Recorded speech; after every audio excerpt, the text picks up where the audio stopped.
Bueno, aquí estamos. Permiso, es para nosotros de gran bendición estar acá, bendiciéndole a ustedes. Y hoy quiero hablar un tema bien interesante. Sabe, hoy día estamos viviendo tiempos difíciles y creo que eso ya se ha hecho común vivir tiempos difíciles.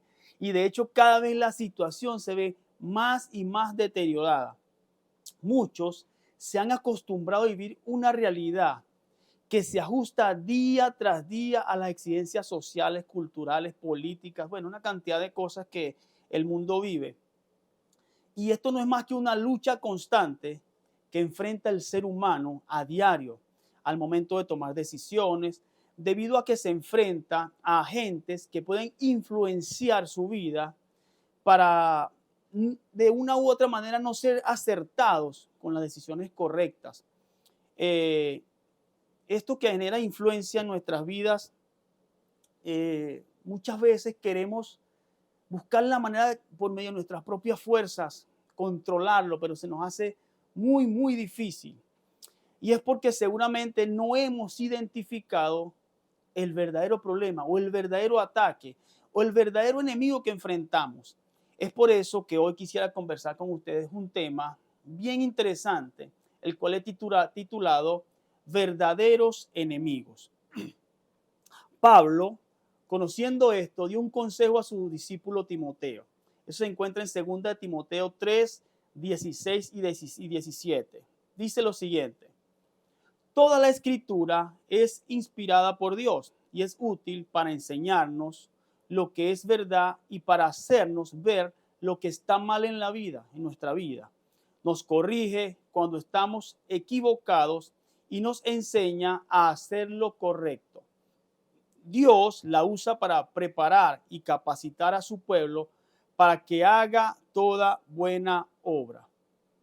Ahora bien, sabiendo esto, que la palabra está allí para guiarnos, es allí donde vamos cuando necesitamos definir o discernir, en este caso, cuáles son los enemigos que enfrentamos que nos prelan para tomar decisiones correctas o para avanzar correctamente. Ahora bien, ¿en qué debemos estar atentos para discernir cuáles son estos enemigos? ¿Qué podría estar influenciando nuestras decisiones? Bueno, hay 3 enemigos que nombra la Biblia. Y estos 3 son los siguientes: la carne, el mundo y el enemigo de nuestras almas, llamado Satanás, que fue vencido en la cruz del Calvario por nuestro Señor Jesús. Ahora vamos a ir identificando y desglosando cada uno de ellos poco a poco. Primer enemigo, la carne. ¿Sabe? Una de las consecuencias de la caída del hombre en el pecado fue que se volvió carnal. Y cuando hablo de volverse carnal, estoy diciendo que comenzó a sentir deseos carnales, deseos de la carne. La Biblia nombra estos deseos de la carne en el libro de Gálatas, en la carta a los Gálatas, capítulo 5, verso 19 al 21.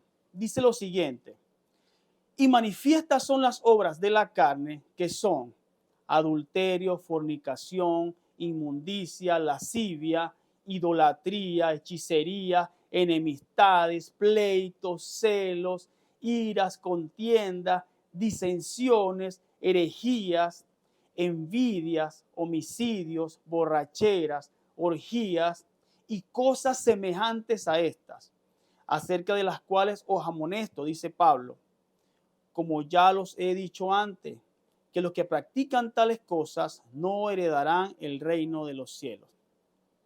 Wow, esa lista enorme de cosas terribles, horribles. Cuando usted lee eso, lo primero que piensa, lo primero que pensé yo en mi caso fue qué cosas tan perversas puede ser lo que nos manipula por medio de la carne, por medio de ser carnales. Mire, y eso ha generado una distorsión en la creación increíble. Una creación de Dios perfecta.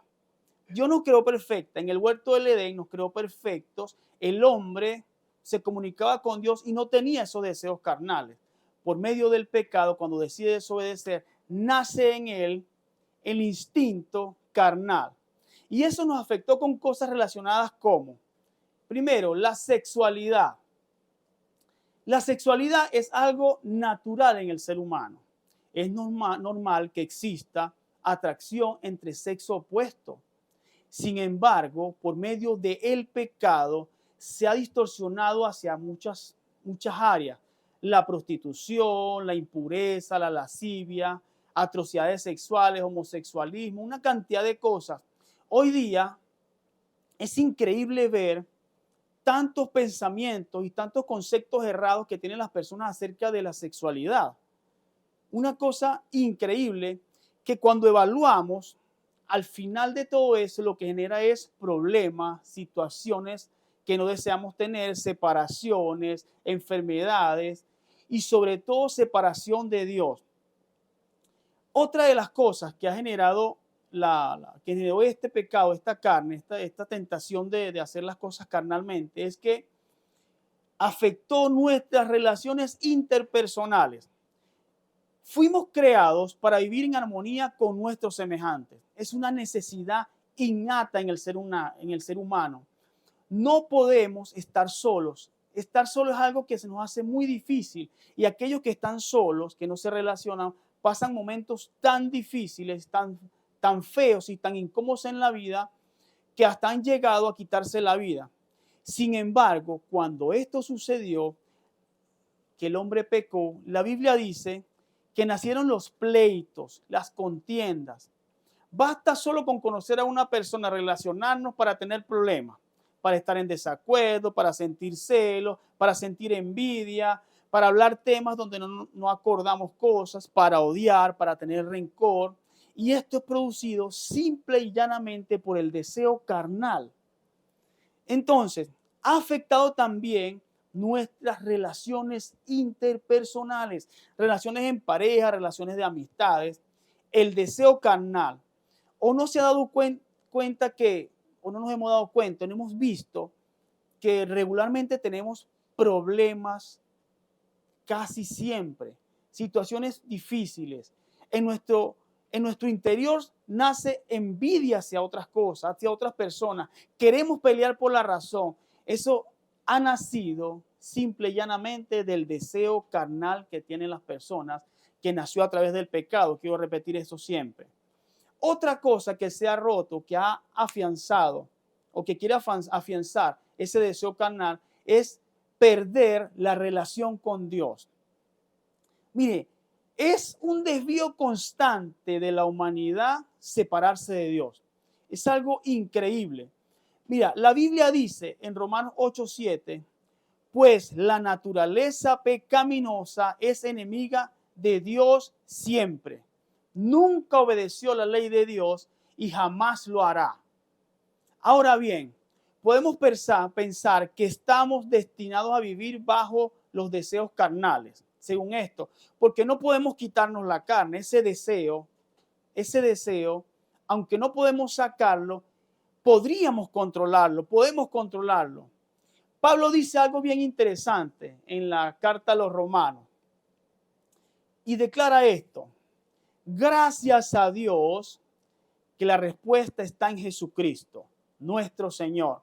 Así que ya ven, dice Pablo, en mi mente de verdad quiero obedecer la ley de Dios, pero a causa de mi naturaleza pecaminosa me hago esclavo del pecado.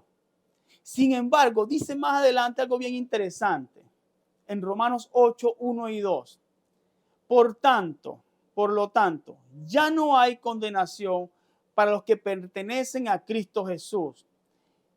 Y porque ustedes pertenecen a Él, escuchen esto tan interesante, el poder del Espíritu que da vida los ha librado del poder del pecado que lleva a la muerte. Ya usted y yo, al recibir a Jesús en nuestro corazón, somos librados del pecado que nos lleva a la muerte. Porque pasamos de ser esclavos del pecado, hablando del término carnal en este momento, a ser hijos y seguidores de Jesús, esclavos de Jesús por amor, servidores de Jesús por amor. Ahora, hay unas prácticas que quisiera recomendar, o que recomienda la palabra del Señor, para dominar este deseo carnal. La primera es: lleva una vida llena de espíritu. Gálatas 5:16 dice lo siguiente: Por eso les digo, dejen que el Espíritu Santo los guíe en la vida. Entonces no se dejarán llevar por los impulsos de la naturaleza pecaminosa. El segundo es, no se dejen dominar por la carne. Romanos 8:12 al 14 dice lo siguiente.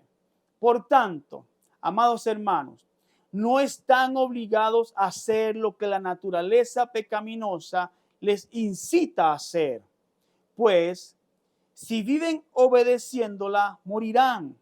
Pero si mediante el poder del Espíritu hacen morir las acciones de la naturaleza pecaminosa, vivirán. Pues todos los que son guiados por el Espíritu de Dios son hijos de Dios. Es allí la solución a esto carnal. El poder del Espíritu Santo que habita en nosotros, que puede habitar en aquellos que no lo tienen aún, es el poder que les ayudará o que nos ayuda a dominar la carne. Ahora bien, también debemos cortar cualquier alimento carnal. Romanos 13:14 dice lo siguiente. Más bien, vístanse con toda presencia del Señor Jesucristo y no se permitan pensar en formas de complacer los malos deseos. Esto que dice allí, no se permitan pensar, tiene mucho que ver con qué personas nos reunimos a conversar. Por ejemplo, qué conversaciones tenemos, con qué estamos alimentando nuestras relaciones, nuestras conversaciones, de qué se alimenta, en torno a qué giran los asuntos que hablamos con las personas, el medio donde nos desenvolvemos, en qué gira ese entorno, cuál es la conversación que gira allí. Regularmente, cuando nos unimos con personas no conocedoras de la palabra, las conversaciones siempre llevan a lo banal, a lo carnal. Entonces, la palabra nos permite entender que es necesario prestar atención a si estamos cumpliendo o dándole pie a los deseos carnales. ¿Cómo estamos alimentándonos? Ahora, otra cosa, necesitamos tener prácticas de disciplinas espirituales. La oración, dice 1 de Tesalonicenses 17, nunca dejen de orar. Sean agradecidos en todas circunstancias, pues es la voluntad de Dios para ustedes, los que pertenecen a Cristo Jesús. Escudriña la palabra. Las escrituras son aquellas que nos hablan acerca del Señor. Son las que nos revelan, como dije al principio, qué debemos hacer, cuál es el camino a seguir. Dice la palabra que es lámpara a nuestros pies. Entonces es necesario entender esto respecto a lo que tiene que ver con el primer enemigo, que es la carne. Ahora hay un segundo enemigo llamado el mundo. Cuando hablamos del mundo nos referimos a la sociedad en que vivimos, una sociedad que ya estaba armada cuando usted y yo nacimos. Esto incluye tipo de vida, ideas, opiniones, creencias, culturas, modismo y todo aquello que de una u otra forma moldea a la gente contemporánea. El mundo siempre fue un sistema de valores, escuche esto, siempre fue un sistema de valores en contra de Dios. La Biblia dice en Juan 15:18 lo siguiente: si el mundo los odia, recuerden que a mí me odió primero. El mundo gira en torno a espaldas de Dios. Entonces, el sistema del mundo ha sido distorsionado y ha afectado algunas cosas que quiero describirles rápidamente. Primero, ha afectado nuestra identidad. Se ha perdido el amor propio. Somos movidos por cualquier cosa, incapaz de dar la espalda a vicios, a malas compañías, a actos maliciosos, solo por el simple hecho de ser aceptados por otros, llevándonos esto a un estado de frustración al perder el verdadero propósito que Dios tiene para nuestras vidas. Usted ve muchas personas haciendo cosas indebidas simplemente porque quiere ser parte de un entorno, quiere ser parte de un grupo y ha perdido su identidad. Ya no tomo decisiones por lo que yo creo, sino por lo que el mundo cree, piensa y el mensaje que envía. Entonces, a partir de eso, comenzamos a sentirnos frustrados de sueños, de metas que no se logran, divorcios, pleitos, contiendas, simplemente por el hecho de tomar decisiones basadas en lo que la mayoría hace. Entonces debemos estar pendientes de eso. El mundo afecta nuestra identidad. Otro, ¿cómo podríamos vencer al mundo?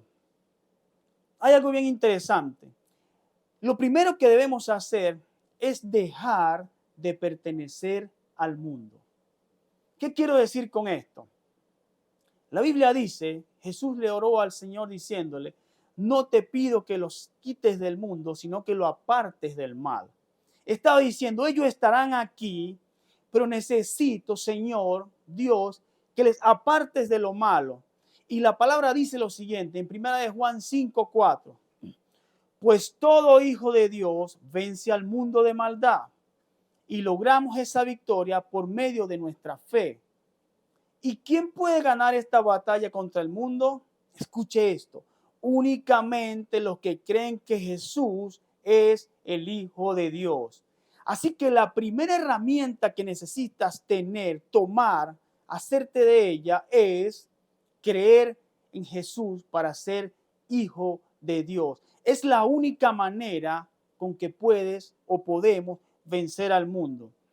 Ahora, el segundo paso de esto es, debemos tener una personalidad firme. Romanos 12:2 dice lo siguiente, no imites las conductas ni las costumbres del mundo. Más bien, deje que Dios los transforme en personas nuevas al cambiarles la manera de pensar. Entonces aprenderán a conocer la voluntad de Dios para ustedes, la cual es agradable y perfecta. Así que necesitan tener personalidad, necesitamos tener personalidad, necesitamos decir no en los momentos que hay que decir no, necesitamos dar la espalda a aquellas cosas que sabemos que nos pueden generar situaciones no agradables a futuro. Así que tomemos la decisión de decir no, y la decisión de decir no es que debemos tener una personalidad que no sea movida por otros. Lo siguiente es, después de recibir a Jesús, al Señor, considérate totalmente muerto al mundo. ¿Qué quiere decir esto? Colosenses 2:20 dice, ustedes han muerto con Cristo y Él los ha rescatado de los poderes espirituales del mundo. ¿Qué quiere decir? Cuando usted recibe a Jesús, simplemente está pasando del mundo dominado por el enemigo a el mundo del Señor. Y dice su palabra que de allí usted ha vencido espiritualmente al mundo. Otra cosa, modifica tu entorno. Hebreos 10:25.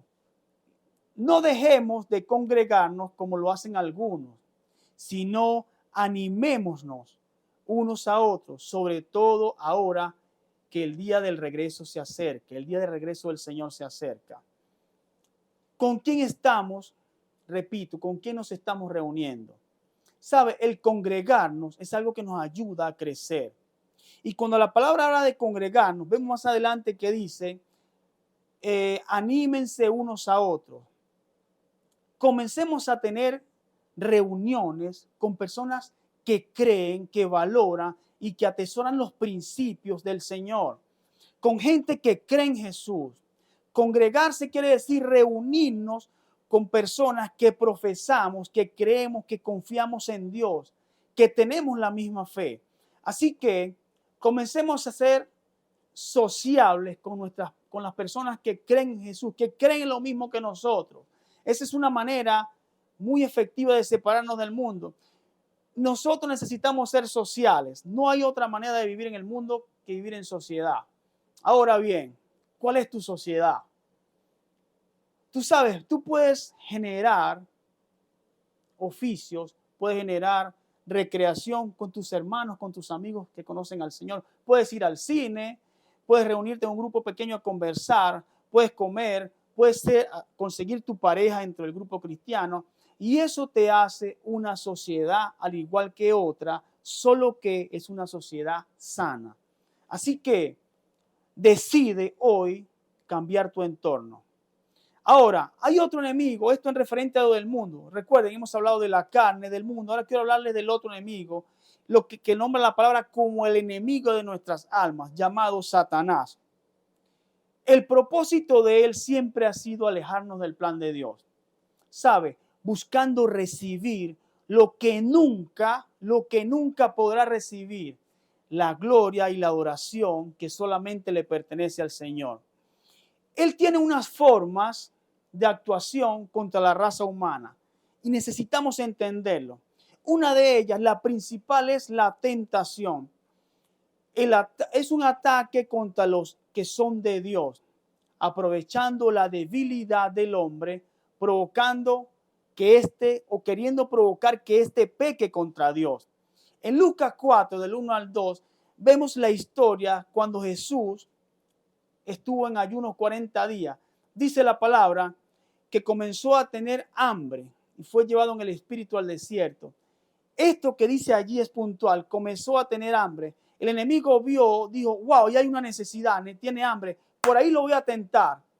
Resulta que, conocemos la historia, que fue tan osado de tentar a Jesús, pero salió derrotado, porque el Señor le dio una respuesta, la que debemos dar nosotros. Solo al Señor adorarás y solo a Él servirás. No solo de pan vivirá el hombre, sino de toda palabra que sale de la boca de Dios. Fueron las respuestas que dio Jesús al enemigo. Y dice la palabra que huyó de él. El enemigo se fue. Ahora, otra manera de él hacerlo es a través de la opresión. La opresión es una influencia externa que intenta manipular nuestros pensamientos a partir de nuestras fallas. Cuando usted falla, toma una mala decisión, el enemigo comienza a decirle a su mente, ya no puedes acercarte a Dios porque fallaste. Ya no eres digno de ser hijo de Dios. Mira lo que hiciste. Comienza a acusarnos y comenzamos muchas veces a creer esas cosas. Entonces comienza una opresión en nuestras vidas de culpa, de vergüenza. Y es lo que quiere el enemigo. Y esto nos puede llevar a alejarnos de Dios. Sin embargo, la palabra dice que Él está con nosotros y que el enemigo no nos puede hacer nada. Es más, dice que cuando pecamos tenemos abogado en el cielo. Wow, eso es increíble saber esto, que aunque usted y yo vamos a fallar, y con esto quiero culminar, aunque usted y yo seguramente fallamos en muchas oportunidades, el Señor nos dice, cuando falles, acércate al trono de la gracia y allí alcanzarás misericordia. Sin duda alguna lo haremos, fallaremos, pero recuerda lo que dice el Hebreos 4:16. Así que acerquémonos con toda confianza al trono de la gracia de nuestro Dios. Allí recibiremos su misericordia y encontraremos la gracia que nos ayudará cuando más lo necesitamos.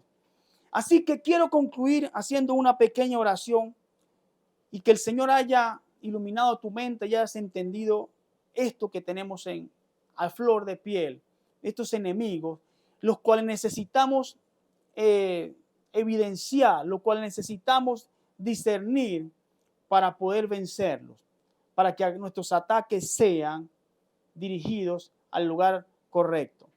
Te invito a hacer una oración y me gustaría que aquellos que no han recibido a Jesús hagan una pequeña oración conmigo para que desde este momento en adelante pasen a ser hijos del Señor. Amén. Señor, en el nombre de Jesús, repite conmigo, por favor.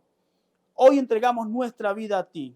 Hemos reconocido la necesidad que tenemos de tenerte a ti en nuestras vidas, Señor, para vencer este mundo, Señor, que está corrompido por el enemigo.